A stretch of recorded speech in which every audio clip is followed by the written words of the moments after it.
Arabian ಸಮುದ್ರದಲ್ಲಿ ಮುಳುಗುತ್ತಿದ್ದ ಮೀನುಗಾರಿಕಾ ದೋಣಿಯಲ್ಲಿದ್ದ 9 ಮಂದಿ ಮೀನುಗಾರರನ್ನು ಭಾರತೀಯ ಕರಾವಳಿ ಕಾವಲು ಪಡೆ ಸಾಹಸಿಕ ಕಾರ್ಯಾಚರಣೆ ನಡೆಸಿ ರಕ್ಷಿಸಿದೆ. ದಮನ್ನ ಐಸಿಜಿ ವಾಯುನೆಲೆಯ ಸಿಬ್ಬಂದಿ ತುರ್ತು ಸಂದೇಶಕ್ಕೆ ತಕ್ಷಣವೇ ಸ್ಪಂದಿಸಿ ಚೇತಕ್ ಹೆಲಿಕಾಪ್ಟರ್ ಮೂಲಕ ಯಶಸ್ವಿ ರಕ್ಷಣಾ ಕಾರ್ಯಾಚರಣೆ ನಡೆಸಿದ್ದಾರೆ. 9 ಮೀನುಗಾರರನ್ನ ಹೊತ್ತೊಯ್ಯುತ್ತಿದ್ದ ಭಾರತೀಯ ಮೀನುಗಾರಿಕಾ ದೋಣಿ ಸಮುದ್ರದ ಮಧ್ಯದಲ್ಲಿ ಮುಳುಗುತ್ತಿದ್ದು, ಮೀನುಗಾರರ ಜೀವಕ್ಕೆ ಅಪಾಯವಿದೆ ಎಂಬ ತುರ್ತು ಕರೆ ದಮನ್ ಐಸಿಜಿಎಎಸ್ ಕೇಂದ್ರಕ್ಕೆ ಬಂದಿತ್ತು.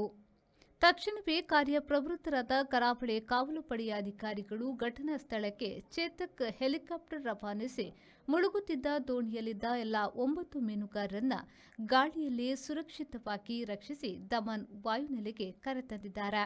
ರಕ್ಷಣಾ ಕಾರ್ಯಾಚರಣೆಯ ವೇಳೆ 3 ಮೀನುಗಾರರಿಗೆ ಸಣ್ಣ ಪುಟ್ಟ ಗಾಯಗಳಾಗಿರುವುದು ಕಂಡುಬಂದಿದೆ.